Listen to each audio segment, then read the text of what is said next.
coup, pour Adrien, je suis quasiment sûr de ta réponse, mais pour Vincent, je ne sais pas. Est-ce que vous pensez que du coup le vampire va reparaître dans vos écrits futurs? Est-ce que vous avez encore envie d'explorer un peu la thématique? En solo ou en duo d'ailleurs, peu importe. Mais Alors, me concernant, les deux prochains projets que j'ai en tête, c'est pas forcément des projets qui convoquent d'emblée la figure du vampire. Je me pose la question d'aller explorer aussi la figure du loup-garou, un peu comme ah j'ai bah fait oui. pour Vampirologie, Mm. et de faire aussi pareil avec le gothique de manière globale, en fait, quoi.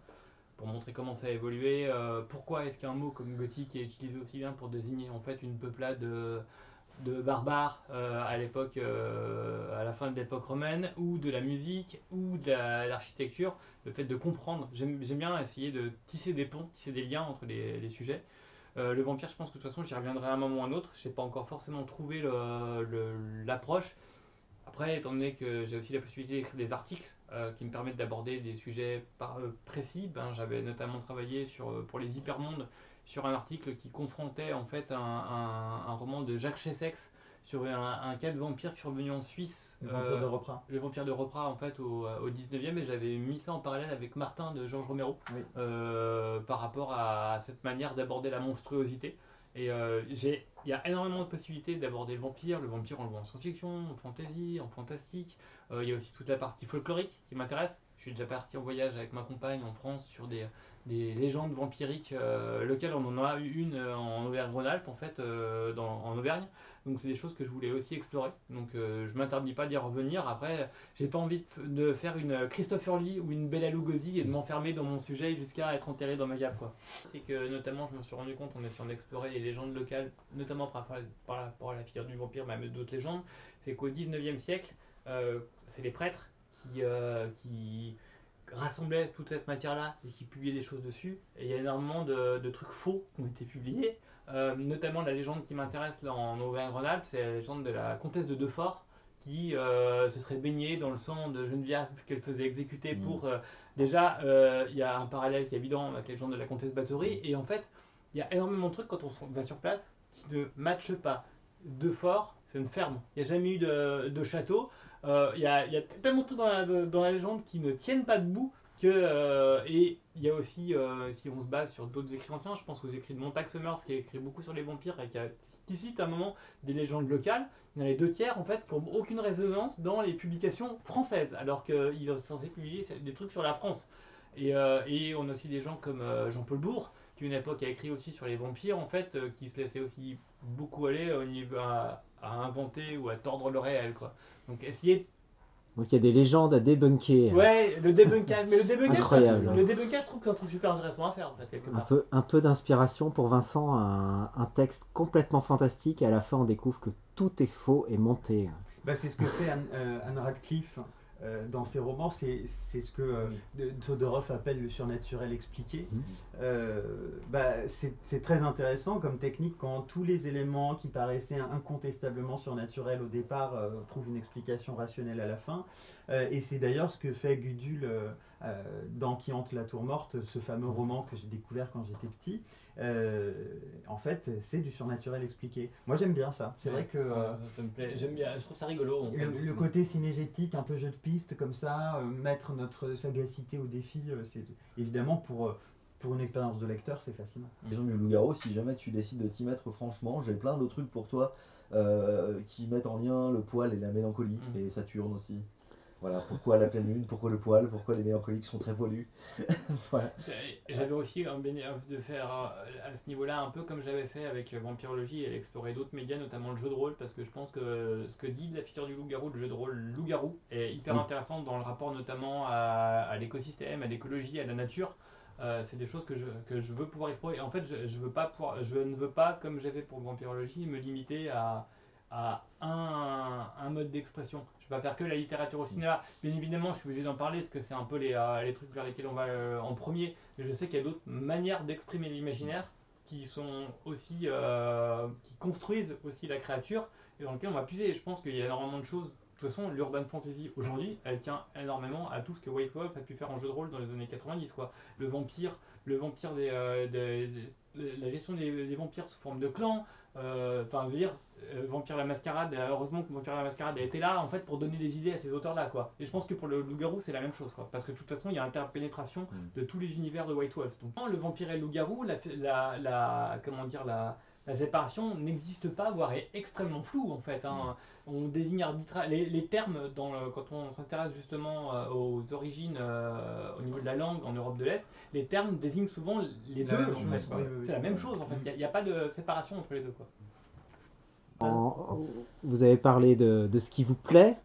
Alors moi j'avais une question. Qu'est-ce que vous n'aimez pas lire? Qu'est-ce qui vous tombe des mains au bout de 10 pages, même si vous essayez de vous forcer? Allez, Vincent. Dragonlance pour Adrien. Alors on sait pour Adrien, c'est Dragonlance. Alors la question c'est Dragonlance au Fleuve Noir ou Dragonlance réédité avec le texte complet dans les versions les plus récentes. Les Fleuves Noirs. Ouais, les Fleuves Noirs, ok, c'est normal. De mon point de vue, ce qui me tombe des mains, enfin, imaginaire ou pas d'ailleurs, hein, ça sera tout texte. D'ailleurs, ça peut être des textes très bien, mais c'est juste que moi, ça m'intéresse pas. Je dirais, par exemple, les gros romans historiques de Ken Follett, par exemple, ce genre de choses. Alors là, enfin, c'est fou à quel point ça ne m'a jamais effleuré l'esprit d'intégrer un livre comme ça dans ma pile à lire. Alors peut-être que je perds quelque chose, mais ça ne m'attire absolument pas parce que en fait, littérairement, je ne suis pas intéressé par les travaux comme ça d'écriture minutieuse et documentée de reconstitution. Voilà, c'est pas quelque chose qui m'appelle. Et puis en imaginaire, je suis un peu moins attiré par la fantaisie épique et la SF très documentée, encore une fois. C'est des choses qui ont des chances de m'ennuyer. Mais encore une fois, par principe, je suis fermé à rien et il est tout à fait possible que je trouve un roman de hard SF qui me passionnera. Et d'ailleurs, je suis au bon endroit pour qu'on me donne des conseils. Tous les deux vous allez en librairie pour chercher les livres. C'est la dernière question traditionnelle. Oui. Quelle est votre librairie? Quelle librairie vous allez? Alors malheureusement, depuis que j'ai déménagé et que je suis en Berry-en-Bugey, j'estime ne pas avoir de librairie sur place digne de ce nom. Il y a une librairie locale, mais j'y trouve pas mon compte en fait. Historiquement, quand j'étais à Lyon, j'oscillais entre Trollune pour l'imaginaire, et aussi parce que je suis rôliste, et pourtant c'est ma librairie où je passe tout mon temps. Chez Marcus? Monsieur Marcus, oui. Temps libre. Temps libre. Et en fait, j'ai toujours fréquenté les librairies. Quand je viens de Chalon-sur-Saône, à Chalon-sur-Saône, il y a une librairie emblématique, c'est la Mandragore. En plus, le nom, en fait, d'emblée, en fait, on est dans l'imaginaire. Et je leur ai lâché un. J'ai fabriqué ma carte numérique là-bas il y a 2-3 ans en fait, alors que historiquement j'avais toujours ma carte carton en fait. Hein. Même à Grenoble, quand j'ai fait mes études à Grenoble, ici ça n'existait pas. On en parlait tout à l'heure, je fréquentais d'autres librairies comme Harry Morgan, comme Gibert. Je fréquentais aussi déjà Mommy BD en fait. Alors Vincent, t'as une librairie Alors moi il y en a quelques-unes qui me viennent à l'esprit. À Chambéry, la librairie Garin. Ouais. Où on est toujours très bien reçus. On y était il n'y a pas longtemps avec Adrien pour un événement et c'était super. Ouais. J'aime beaucoup aller au Gilbert Joseph de Montpellier parce que moi je suis originaire de par là-bas et c'est vraiment une librairie très fournie où il y a une offre en livre d'occasion qui est très intéressante, notamment pour tout ce qui est de critique littéraire aussi.